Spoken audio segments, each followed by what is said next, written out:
this week's edition of Fast Track Live, we take a look into the new smoking ban about to take place on campus and this week's weather conditions. And later, a new learning platform was announced this morning. Find out about Purdue's new global partnership and the future of online learning opportunities at Purdue.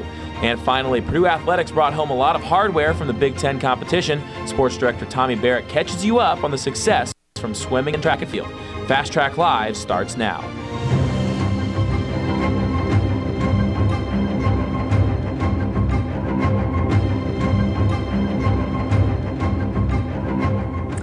Welcome to Fast Track Live. We're coming to you live from the Fast Track Studios and Stewart Center, brought to you by the Brian Lamb School of Communication. I'm Molly Shaughnessy, alongside Trevor Peters.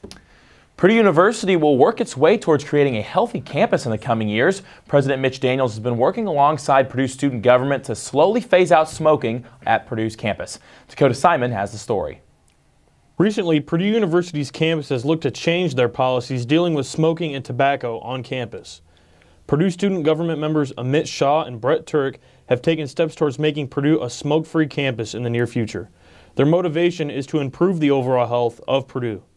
And so we have our little buddies from elementary schools, and they get dropped off in Memorial Mall once a week for an extended period of time. We hang out with them for a couple hours, and we could just always smell the smoke from pretty much zones like 6 and 7, those right on either side of Memorial Mall. In conjunction with President Daniels, the university has already taken steps toward a smoke-free campus. So recently, President Mitch Daniels announced that 2 smoking zones, as you mentioned, smoking zone number 6 and smoking zone number 7, the one by Loeb Fountain and Hicks Library respectively, are going to be removed this coming fall. The student government has not placed any financial discipline for violations of the new policy, though they will encourage students to comply with the gradual changes. In terms of the resident hall areas, the RAs who make their rounds, it would just be extended to outside. And then if they see a student like they would do seeing something else that's against, the residents, like the dorm policy that they have to sign the code of conduct, the RA could just be like, hey, you're not supposed to smoke here, can you put that out? The student government has devised a short-term plan to assist students in obtaining a smoke-free campus. Purdue is looking to join the nearly 1,300 smoke-free campuses nationwide.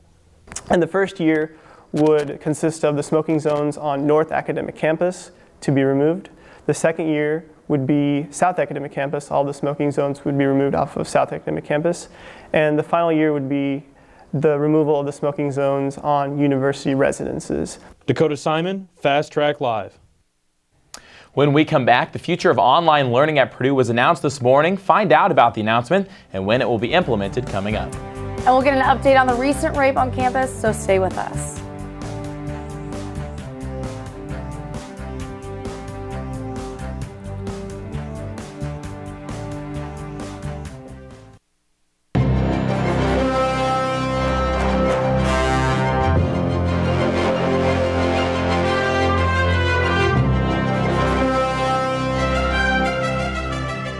This morning, Purdue announced a partnership with FutureLearn, a massive open online course provider that will take its content to a global platform and will provide international learning opportunities for professors and students. FutureLearn is an online learning company that uses technology to bring new learning experiences that are open to anyone, anywhere in the world. The courses offered through the site are free and open to anyone. They do not result in credits, however, certificates can be obtained for a $60 fee. Purdue Associate Vice Provost for Teaching and Learning John Harbour, along with FutureLearn CEO Simon Nelson, made the announcement today, saying the partnership will provide Purdue faculty and staff the opportunity for modular learning content at a cutting-edge social learning environment. Very excited that Purdue has long been a leader in development of innovative educational services using online. And we wanted to work with them to try to see how we could bring the FutureLearn platform and our methodology into the US. So we think it's a perfect partnership for us, and hopefully Purdue will get a huge amount out of it as well.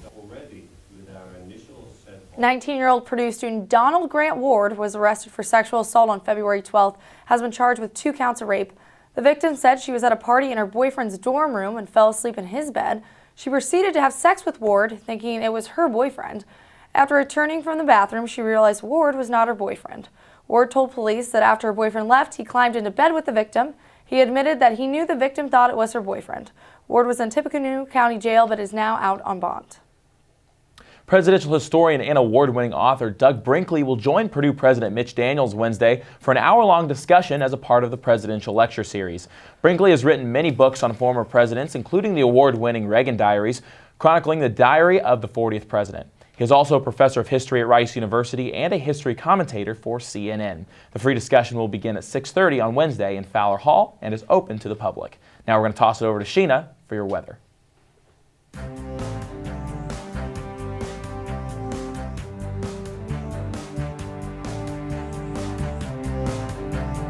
Thanks, Trevor. Well, this weekend was pretty cold, but we're starting off this beginning of the week a lot warmer than we left off. Right now, current temperature is 52 degrees. High today around 56. There will be some rain tonight. We'll have a low around 42 or a low around 45. Next up, I'll go ahead and show you the game cast. If you're going to camp out at Mackey Arena tonight, make sure you bring an umbrella. Early tomorrow morning, we're going to see rain come into our area. It's going to be light showers for most of the morning, and then throughout the rest of the day, it's going to be scattered showers. So around noon, we're going to see scattered showers, a temperature around 62, and then carry on to around 3 p.m., a temperature around 65, 6 p.m., a temperature around 64, and then 63 by 9 p.m. Again, scattered showers throughout most of the day Tuesday, but then we're seeing severe thunderstorms Tuesday night carrying on into Wednesday. Next up, we'll go ahead and show you the surface map. As we'll see, there's a warm front over here to the west of us. This warm front is going to carry over into our area. Right now we just have some clouds and some scattered showers around us. And then next up, after this, we're going to go on to and see that the evening plan, majority of temperatures will be in the mid-40s to lower 40s with clear skies until later on that night. That's all I have for you. Back to you guys. 308 opened its new rec room this past weekend. The rec room features multiple 6-person booths, beer dice tables, several 55-inch TVs, and a pool table. In March 2015, a truck crashed into the Orange Leaf on 308 West State Street. This gave neighboring 308 Bar the opportunity to expand to the now rec room. The space has remained vacant until recently. Tommy Barrett joins us now in sports.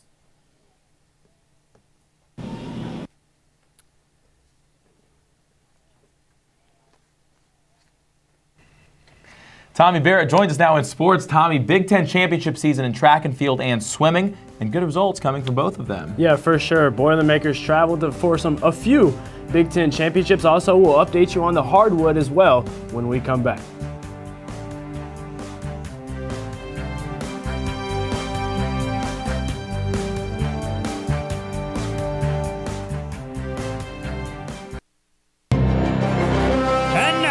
Fast Track's Tommy Barrett with your sports update.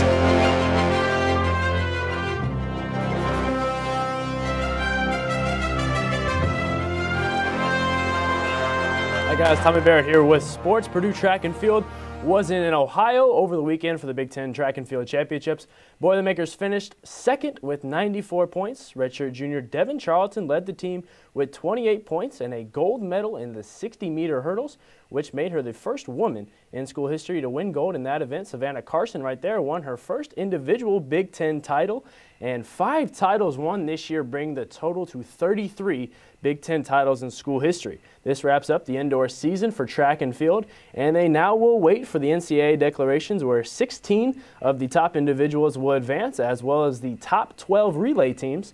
The event will take place March 11th and 12th in College Station, Texas.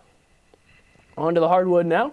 Boilermakers return to Michigan as Spike Albrick made his return home to his old alma mater. Purdue basketball squared off with Michigan in Ann Arbor during their senior night, where the Wolverines ended up giving the Boilermakers a pretty good run for their money. Let's hit to the highlights now. We start in the first half where the story was the sophomore Mo Wagner, who had 22 points in the first 20 minutes, scoring here and then left here, knocking down a flurry of threes, causing real issues for the Boilermakers in that first half. The Wolverines closed the first half with that three-pointer from Duncan Robinson falling out of bounds, and Michigan went up 15 points in the first half. However, here in the second half, Caleb Swanigan and his National Player of the Year campaign continues, getting the bucket for the Boilermakers. He finished with 18 points in the game. Vincent Edwards also had a strong second half as he scores on the tough layup as the Boilermakers cut it to 6 points with just over 2 minutes to go. But this was the dagger, Derek Walton Jr. Tough three-pointer here as the Boilermakers are going to fall 82-70. Purdue is back in action against, yes, Indiana for their senior night on Tuesday at 7 p.m. Also senior day for the women's basketball program as Bridget Perry and Ashley Morissetti were honored after the Purdue battled against Northwestern for a fight for position in the Big Ten tournament. Now let's hit to the highlights once again. The Purdue Boilermakers and Northwestern Wildcats tied at 59 under 5 seconds ago. Morissetti for the win, no, but Keys is there for the offensive putback. Did it go? The referees had a meeting about it. They stopped the celebration, and the Boilermakers are going to end up winning this one 61-59. Check it out. Keys just gets it off, and the Boilermakers cruise to the victory after that. Boilermakers finish 5th in the Big Ten Conference standing. Ashley Morissetti ended up getting a first-team All-Big Ten nomination for her play this season. For Ashley to airball as a pass, but, it was a fantastic way to go out. Coach Darrell Hazel making the trip to the NFL. He is now the head coach, or he is now the wide receivers coach for the Minnesota Vikings after spending 4 years in charge of the Boilermakers. Hazel was 9-33 overall and 3-24 in the Big Ten and will now lead a young wide receiving corps led by Stephon Diggs. Former interim head coach here at Purdue, Jared Parker, was arrested Tuesday for operating a motor vehicle while intoxicated. Former wide receiver and interim head coach joined the Cincinnati Bearcats as a running backs coach, but resigned from the position on Friday. He was released from Tippecanoe County Jail without bond later on Tuesday. Now swimming and diving, Big Ten championships as well, and we talked with Steele Johnson once again winning his first Big Ten championship, and the Boilermakers once again adding to their total. Men's swimming and diving went on the road to Ohio State for the Big Ten championships and came away with 2 conference titles. Murat Altmadinov won in the 200 breaststroke and became the first Boilermaker since Louis Paul to win consecutive conference titles in swimming. The Boilermakers have now won the last 3 years at the Big Ten championships for the 200 breaststroke as Liam Diaz did it back in 2015. In diving, it was superstar Steele Johnson on the platforms dazzling with several tens on his dives as he came away with gold in the event. Johnson's score of 547.80 puts him second all-time in Purdue history behind David Badaya. The Boilermakers finished 6th, and Altmadinov and Johnson were both named first-team All-Big Ten. Here's what Steele Johnson had to say. Steele, you redshirted last year. You came back, and you're going home with gold. What's it feel like right now? It's exciting. My first Big Ten's freshman year, I went home with 3 silver medals and was pretty close in 2 of the events to getting the gold. And after a tough 1-meter event and a tough 3-meter event, it's nice to have another tough 10-meter event, but to come out on top. The entire time I wasn't trying to do dives for perfect 10s. I was just trying to go up and perform what I perform in training. And that was a good mindset for me. It kept me in the zone. Didn't try anything new, just went for all the dives. I'm really happy with how they went. Well, congratulations. Thank you so much. Fast Track Sports, Connor Hope. Come back, we meet up with the students who bring you top artists such as Walk the Moon, Lady Gaga, Luke Bryan, and more. Stay with us.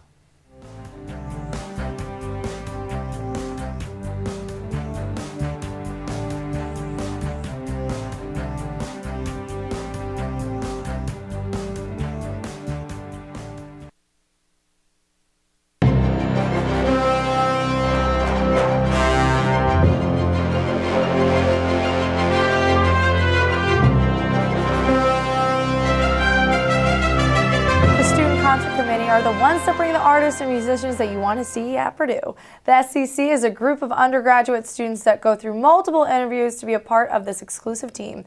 They invite, host, and entertain any talent that comes to Purdue. Fast Track's Sarah Cohen sat down with the club president to find out more. The committee is a group of students that bring your favorite artists and musicians to campus. Only a select few are chosen to be on the committee, but the concerts are open to everyone. The Student Concert Committee is a group of 16 students who complete a pretty rigorous application process. There's an application and then group interviews and then formal interviews and then the selection process on booking and researching and putting on the large commercial shows that cater to the students on campus. I'm building more relationships with other groups on campus because we really want to be involved in like enhancing campus and West Lafayette music culture as a whole. The committee promotes each concert and makes sure the artist has the best experience at Purdue. And then Hoodie Allen was really cool too because he actually writes a specific rap for every college that he goes to. So I got to sit down with him and help him like learn different things about Purdue, like you don't walk under the bell tower and things like that he didn't know about, so he could write a rap for the stage. So looking at the surveys and seeing who scored, like Cage the Elephant and Bastille, who we have coming in the spring. Cage was 4th on our survey, and Bastille's been #1 consistently at pop for the last 2 surveys, I think. So bringing acts that students want is our #1 thing that we do. But the next concert coming to Purdue is Bryce Vine in Elliott Hall on March 31st. Sarah Cohen, Fast Track News. The Purdue Alumni Association's 10th annual Boilermaker Ball took place on Saturday evening in downtown Indianapolis. The ball brought Boilermakers from all across the country and included performances from the marching band, PMO, and band Endless Summer. The ball, noted as Purdue's most famous night, drew a crowd of over 400, including trustees, President Daniels, and even Purdue Pete. Now we'll send it on over to Sheena for one last look at weather. Thanks, Trevor. Well, as I said before, we're expecting rain Tuesday night into Wednesday, but the weekend is looking pretty bright. If we go ahead and look, it's going to be clear skies for most of the weekend, but colder temperatures on Friday. Friday, we're going to see a high around 40 and a low around 31, but then Saturday, temperatures start to rise again. High around 55 and a low around 43, carrying on into Sunday, a high around 61 and a low around 48. So overall, clear skies for most of the weekend. Starts off pretty chilly, but once that warm front passes over, we'll have more warmer temperatures throughout the weekend. Next up, I'll go ahead and look at the highs around the area. The majority of them will be in the mid-50s for most of us today. As we go ahead and look up north, it's a little bit colder, around 49 in Warsaw, but then in the majority of the region, mid-50s to upper 50s in the majority of the region. Next up, the lows will be in the lower 40s, 44 in Champaign, 45 in Lafayette. And next up, for our 7-day forecast, you can see majority of us will be getting a lot of rain Tuesday and Wednesday, but majority warm temperatures. That's all I have for you guys. Back to you. Celebrities make mistakes too. Warren Beatty and Faye Dunaway announced La La Land for Best Picture at the Oscars. However, Moonlight was the real winner. Let's take a look at this clip. We lost, by the way, but you know. Guys, I'm sorry. No, there's a mistake. Moonlight, you guys won Best Picture. Moonlight won. This is not a joke. This is not a joke. I'm afraid they read the wrong thing. This is not a joke. Moonlight has won Best Picture. Moonlight, Best Picture. Steve Harvey took to Twitter this morning to say, "Good morning, everybody. I went to sleep early last night, so what did I miss?" End quote. Steve Harvey made a similar mistake that he announced the wrong winner during the 2015 Miss Universe competition. Pretty bad stuff there, but hey, it looks like they were able to make up for it. Well, that's all for this week's edition of Fast Track Live. I'm Trevor Peters. And I'm Molly Shaughnessy. For more up-to-date info on Purdue weather, sports, and more, make sure to follow us on Facebook and Twitter throughout the week. Good luck, Boilers, tomorrow against the Hoosiers for the Big Ten title. Have a good night, and see you next Monday.